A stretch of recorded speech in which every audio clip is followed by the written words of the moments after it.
যে আমরা আচরণ করি তারা আমাদের জীবনটা সফল হয়ে যাবে।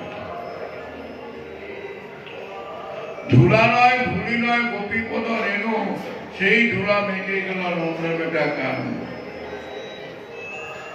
কিরকম তাদের বৈশিষ্ট্য, চমৎকার এটা। এখন আমাদের দীপাঙ্কর মহারাজকে কিছু 10 মিনিট বলার জন্য আমি অনুরোধ করছি।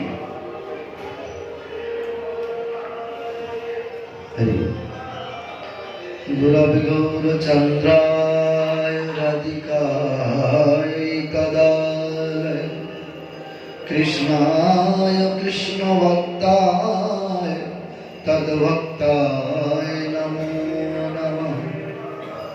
वंचा कल्पतरुश्च कृपा सिन्धुभ्येव च पतितानां पावनेभ्यो वैष्णवेभ्यो नमो नमः। वंचाकल्पतरुश्च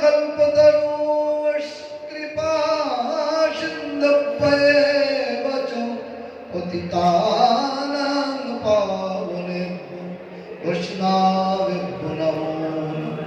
श्री कृष्ण चैतन्य प्रभु नित्यानंद श्री अद्वैत गदाधर श्रीवासदि गौर भक्तवृंद।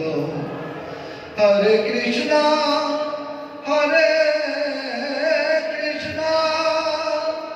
कृष्णा कृष्णा हरे हरे हरे राम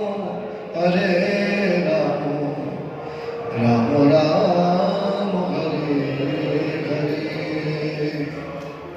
सर्वाग्राष्टादि श्री गुरुपाद पद नित्य नित्यानंद अभिन्न विग्रह सम्बन्ध ज्ञान प्रदाता नित्य लीला प्रविष्टम विष्णु तिदंडी स्वामी श्रीमद रसिकानंद वरदेव गोस्वामी श्री गुरु महाराजेर चरणान्तिके आमार साष्टांग दंडवत।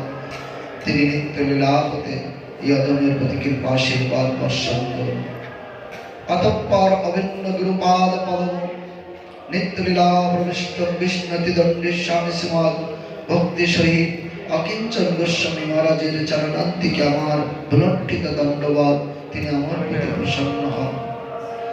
শ্রী শ্রী রাধা গোবিন্দ যুক্তাষ্টের আচার্য পদ পরম পূজনীয় পরম বন্দনীয় আমার শিক্ষাগুরু এবং সন্ন্যাস গুরু परम पूज्यपाद त्रिदंडी स्वामी सेवाद गोपानंद वरदेव गोस्वामी महाराजेर चरणान्तिके आमार साष्टांग दंडवत। तिनि आमार प्रति प्रसन्न हन। अतঃपर श्री श्री गौड़ीय संघेर प्रेसिडेंट एवं आचार्यपाद विष्णुपाद त्रिदंडी स्वामी सेवाद भक्ति प्रसाद साधु गोस्वामी महाराजेर चरणान्तिके आमार साष्टांग दंडवत। आमार प्रति प्रसन्न हन। धाम भूषण तीर्थ भूषण पूजनीय त्रिदंडी पादगण आश्रम भूषण ब्रह्मचारी वृंद कृष्ण तथा पिपासु सज्जन वृंद भक्त वृंद एवं करुणामय मातृ वृंदेर चरणान्तिके आमार यथायोग्य दंडवत प्रणाम। श्री श्री गुरु गौरांगेर अशेष कृपाय आज नवद्वीप परिक्रमार द्वितीय दिवसे एसे आमरा उपस्थित हয়েছি। সেই দ্বিতীয় দিবসের মাহাত্ম্য আমরা শ্রবণ করছি। আচার করেন কেউ না করেন প্রচার, প্রচার করেন কেউ না করেন আচার। আচার প্রচার নামের করো দুই কার্য, তুমি সর্বগুরু তুমি জগতের কার্য। সেই আচার্য এবং পরম ভগবানের পরম ভক্ত অতিমর্ত মহাপুরুষ আচার্যগণ এখানেই আপনারা আজকে তাদের শ্রীমুখে ভগবানের কথা শ্রবণ করবার জন্য সকলেই আমরা এখানে সমবেত হয়েছি। কিন্তু দেখুন আমাদের চাঞ্চল্যতা, বিষয়ের বাসনার দুর্বাসনা, দেখুন আমরা এই মঠে তিন দিন পরিক্রমা হয়ে গেল। আমরা এখানে অনেক ভক্তরা এসেছি। এই নাট মন্দিরে গুনলে 100 ভক্ত হবে না। তাহলে কতটা চঞ্চল মনে বিভিন্ন। আমার পরম গুরুদেব বলতেন, ঘোরাঘুরি করলে মনুষ্য জীবনের যে সার বস্তু সেটাকে গ্রহণ করা যায় না। সেটাকে গ্রহণ করতে গেলে স্থির, ভগবান যেমন অর্জুনকে বলেছে স্থির হও, মনটাকে স্থির করা, এর জন্যে সাধন ভজন। তাই আজ আমরা সেই রকম সাধুদের সন্নিকটে এসেছি, যাদের একটা কথা, আমার পরম গুরুদেব নিত্যলীলা প্রবিষ্ট কৃষ্ণ ত্রিদণ্ডী স্বামী শ্রীমৎ ভক্তিহৃদয় বলদেব গোস্বামী মহারাজ, তিনি একটা শ্লোকের উপরে সমস্ত পরিত্যাগ করে তিনি প্রভুপাদের চরণে এসেছিলেন। সর্বধর্মান পরিকার্যমামেকাং শরণং ব্রজ অন্তং সর্ব পাপেভ্যো মোক্ষয়িষ্যামি মা শুচি। তা এইরকম প্রভুপাদের গণেরা দেখে গেছেন, প্রকৃত ভজন করতে গেলে হৃদয়তে ধারণ করতে হবে। সেই রকম আমরা এই এত কষ্ট করে দূর দূরান্ত থেকে এখানে মহারাজরা বারবার বলছেন যে এত অর্থ ব্যয় করে এখানে এসেছি, যদি পারমার্থ কিছুটা না নিয়ে যেতে পারি তাহলে আমাদের জীবনটা বৃথা, মনুষ্য জীবন। দেখুন, সাধু সঙ্গের ফলে একদিন ভগবানের দর্শন মিলে। এই সাধু সঙ্গের প্রভাব কতটা সুন্দর দৃষ্টান্তের দ্বারাই বুঝিয়েছেন। একজন ভগবানের পরম ভক্ত হরিনাম করতে করতে জঙ্গলের মধ্যে দিয়ে যাচ্ছেন। সেই জঙ্গলে ছিল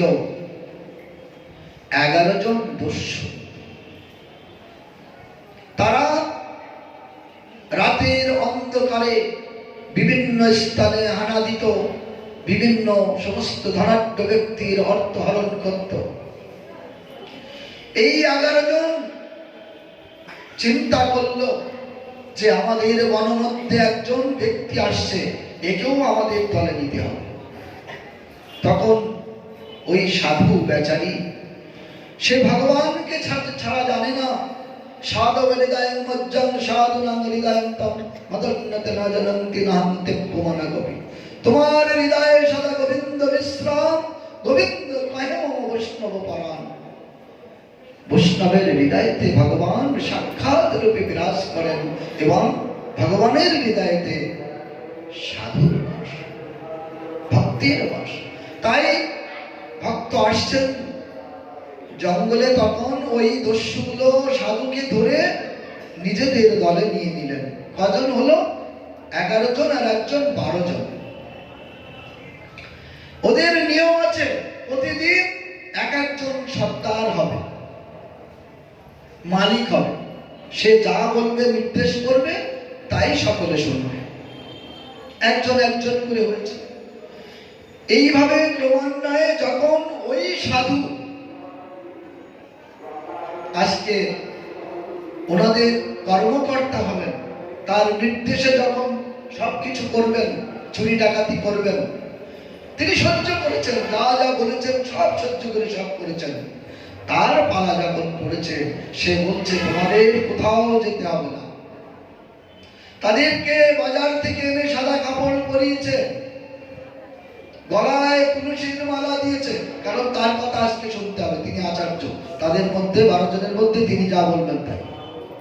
কেউ কিছু বললে সেটা গ্রাহ্য হবে না। তিনি মালা নিয়ে এসছে, জপের মালা, তুলসীর মালা, গলায় কুণ্ঠির মালা, কাপড় চোপড় পরিয়ে একটা গঙ্গার ধারে তারা থাকতেন। সেই গঙ্গার ধারে বসে ভজন করছেন। ঠিক ওই দেশের রাজা ওই দিন সে সাধু সেবা দেবেন, 12 জন সাধু চাই, দ্বাদশ সাধু।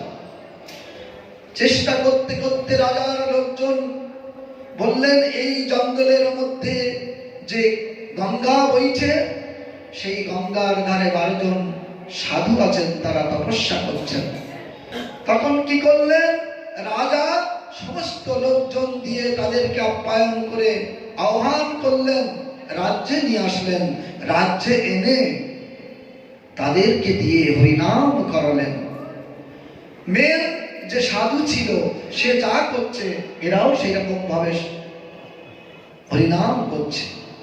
রাজা সেদিনকে কি করলেন? যখন তার হরিনাম কার্যক্রম সমস্ত সবকিছু অনুষ্ঠান সমাপ্ত হলো, গাড়িতে ভরে, গরুর গাড়িতে ভরে সমস্ত মাল, সমস্ত জিনিসপত্র, কাপড় চোপড়, ফল, যা কিছু টাকা পয়সা সব সেই 12 জন সাধুকে দিয়ে দিলেন। তারা কুটিরে ফিরে গিয়ে বলছেন, একদিন মাত্র শুধু সেজেছিলাম সাধু, এই সাধু ব্যক্তির কথা মতো একদিন শুধু সেজেছিলাম, আমরা সারা জীবন ডাকাতি করে আমাদের দুটো খাওয়া জোটে না। আজকে শুধুমাত্র সাধুর একটু কথা শুনেছি, সাধু সেজেছি, সাধু হয়নি আমরা মন থেকে। সাধু সেজে রাজা সমস্ত টাকা পয়সা জিনিসপত্র তাদের জন্য আজকে তাদের কুটিরে পৌঁছে দিয়েছে।